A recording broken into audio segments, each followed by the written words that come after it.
Alors, il y a 3 objectifs dans le programme.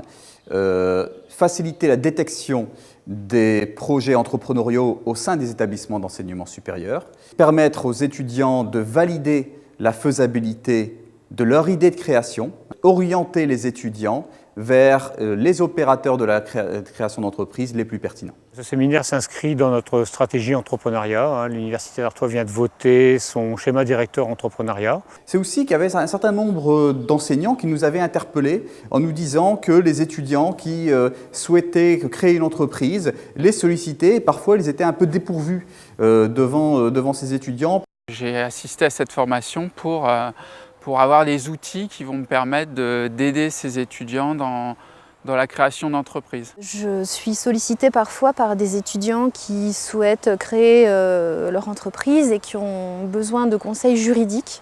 Mais c'est vrai qu'une fois que j'ai répondu à ce type de questions purement juridiques, eh bien je manque d'outils ou de connaissances pour les aider plus dans leurs projets, et ne serait-ce que pour les aiguiller vers des structures compétentes pour les épauler. Le programme, il se décline en une dizaine de demi-journées.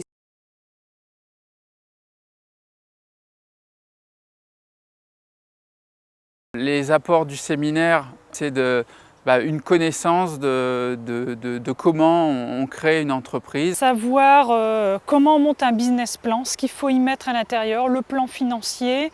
Quelles sont les démarches pour créer l'entreprise, quels sont les opérateurs qui vont aider à la création d'entreprise, les aider à démarrer le cheminement. Et puis nous avons un séminaire de 2 jours où nous avons aussi beaucoup d'acteurs de la création d'entreprise qui interviennent pour présenter leur rôle dans la création d'entreprise. L'organisateur de cette formation a réussi à trouver un équilibre entre des interventions de professionnels. On a eu beaucoup de témoignages de chefs d'entreprise, de jeunes créateurs d'entreprises qui sont venus nous expliquer leur expérience. Et puis des intervenants peut-être plus universitaires. Un certain nombre d'organismes qui permettent le développement de l'entrepreneuriat au niveau régional et au niveau local.